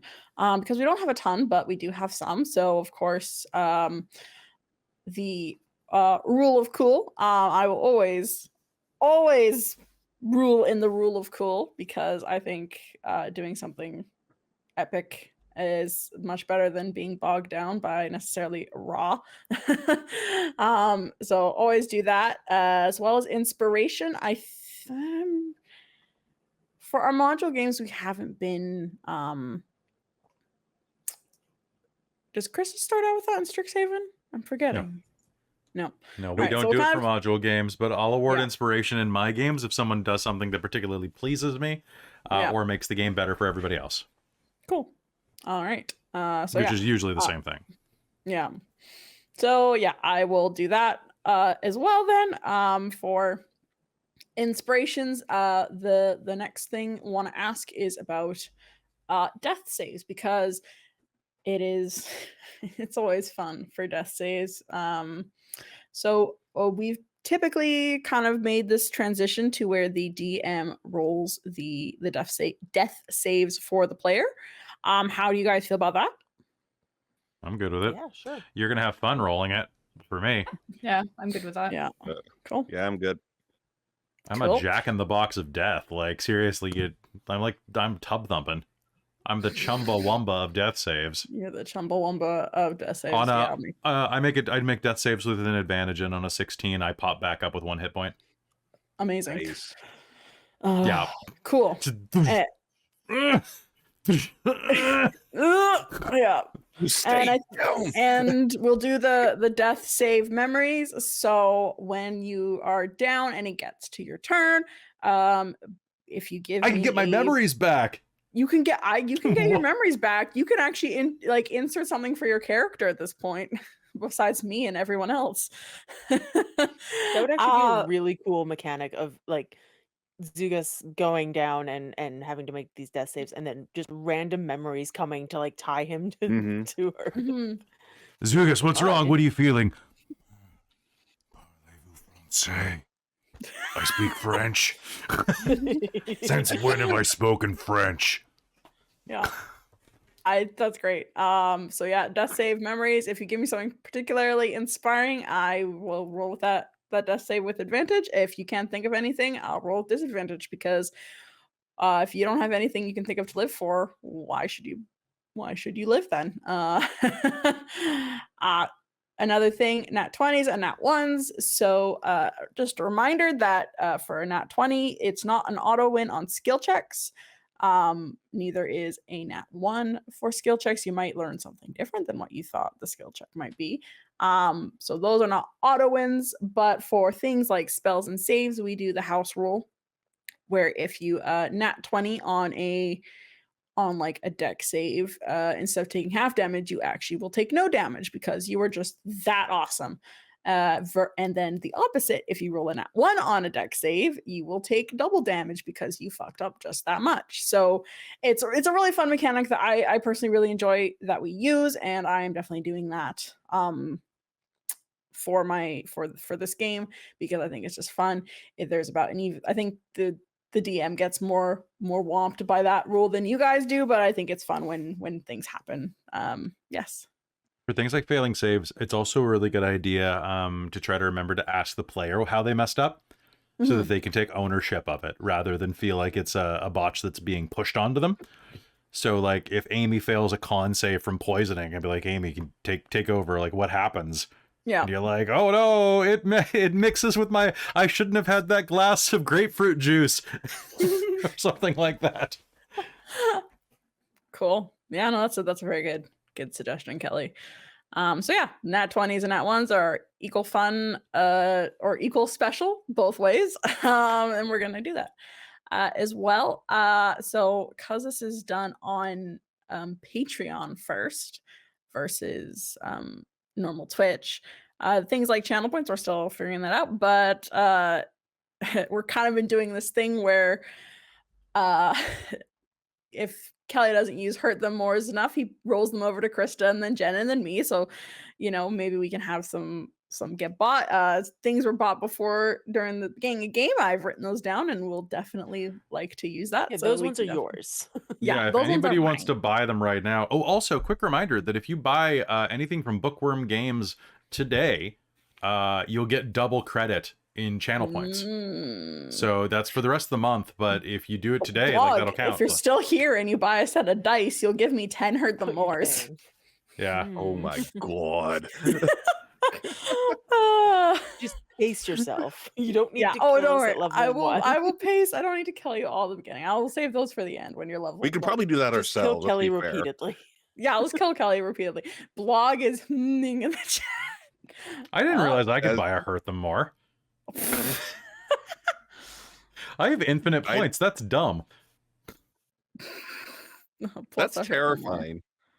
I just never clicked it before on my own channel. It's been 5 years. I never Well, clicked it. normally you don't let the players do it, so I don't see why you should be able to do it on the I games you just run. did it. I just clicked it. So Yeah. please delete that comment if you want to. But like, I'm just like, I'll oh, take an More- extra. I was gonna I'll say take more. I one mean, like on the games you run, I don't see why you should be able to be like, I'm just gonna. Oh yeah, not Kelly's just like, I need some hurt the mores for myself. By I feel like spam when you're by. a player, spam by. absolutely. Yeah, that's funny. Mhm. It's the rules. Yes, Blog. We know the rules.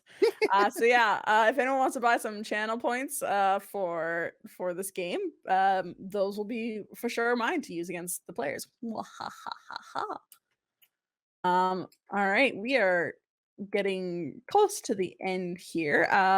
Last thing I'm gonna do again is shout out our lovely artist, Jazz Lazy Arts on Instagram, which his tag is Jason_arts.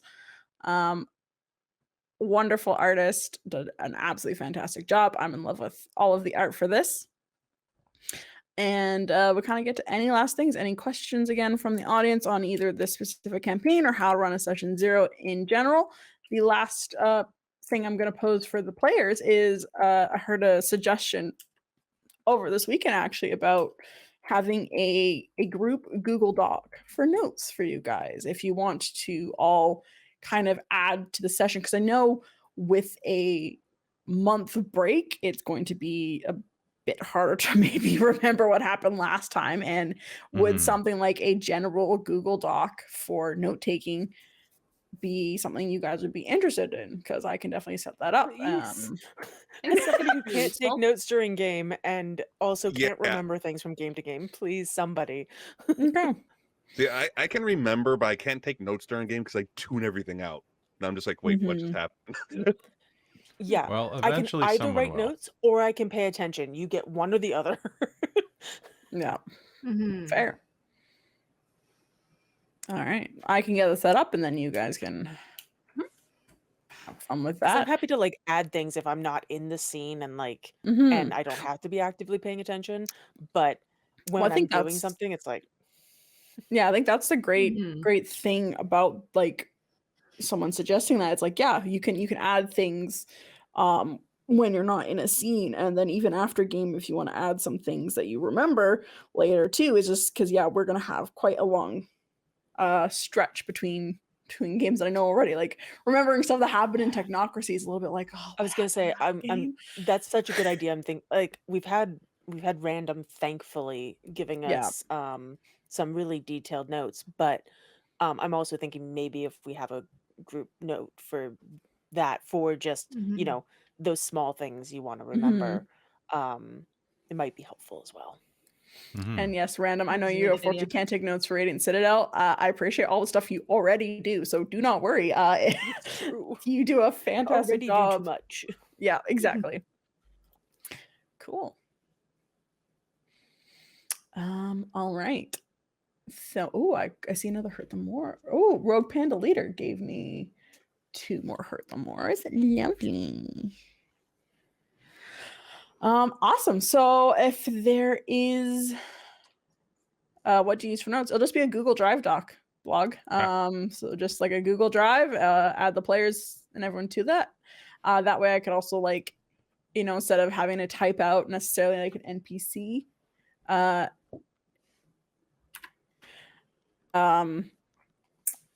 NPC name and stuff, typing in like the ping chat, I can immediately just put that in the Google Notes for how you spell things, because I know sometimes it's hard for knowing the Mhm. spelling, and sometimes I look at my notes and the wild guess that I take is it's sometimes so off, and it's just like, It's like, how do I okay. pronounce this?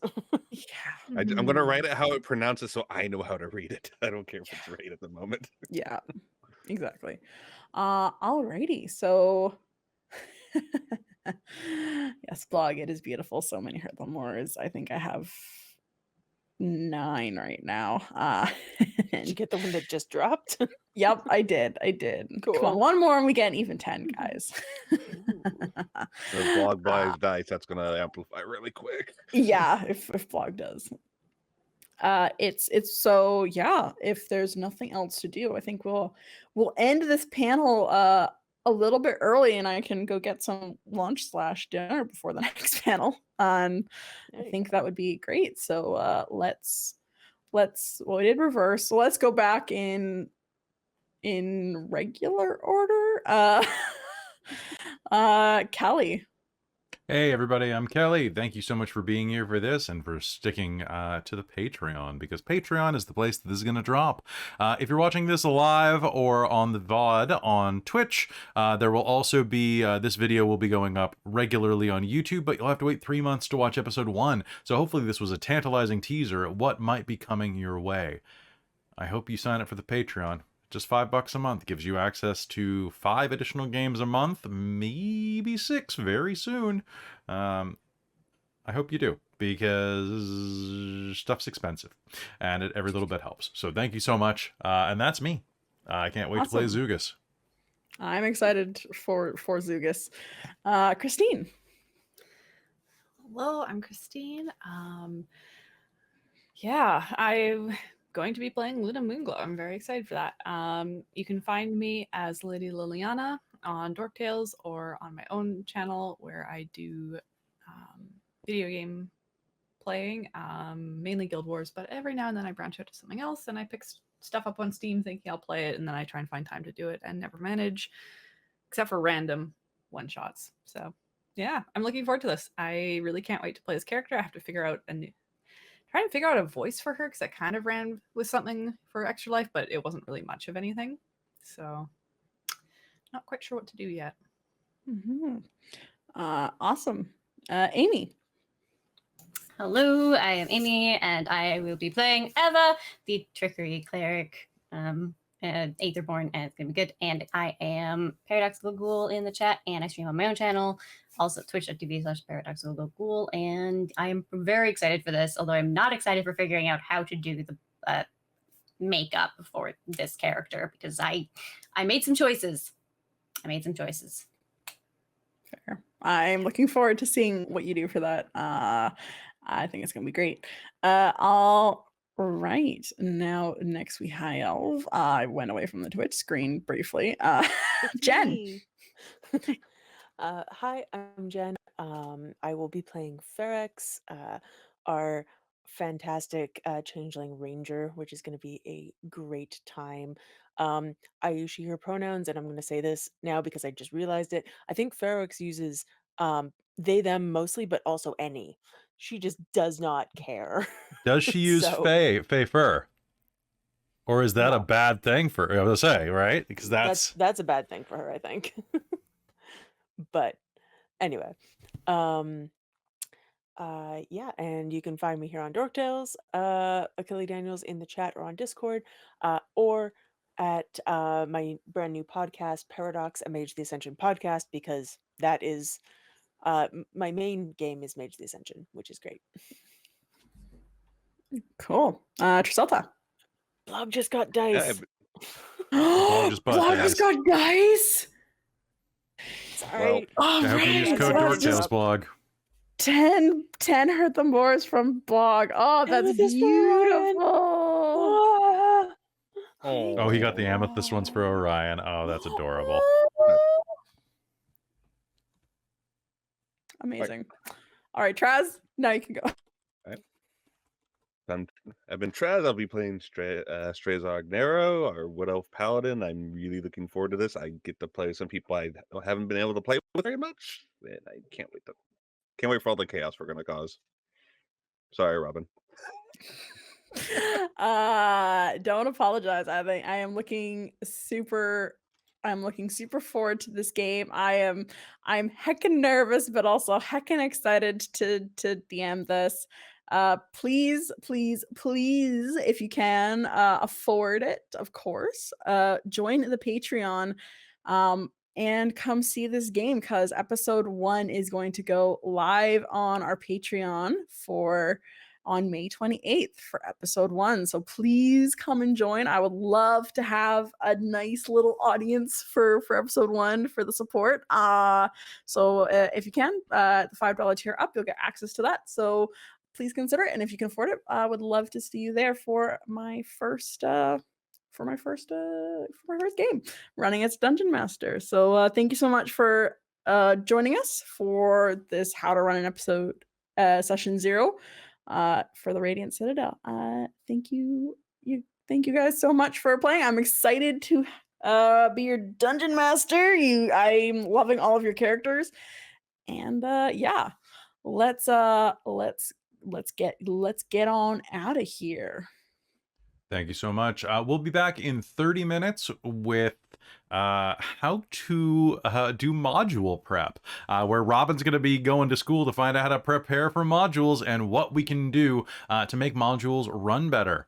And there's going to be a lot of examples for that. So definitely come back. We got some great people that are going to be there for that. Robin, thank you so much for running this episode. It was a lot of fun, and I can't wait for episode 1. Me neither. And get my daddy on. See y'all later. Bye. Bye.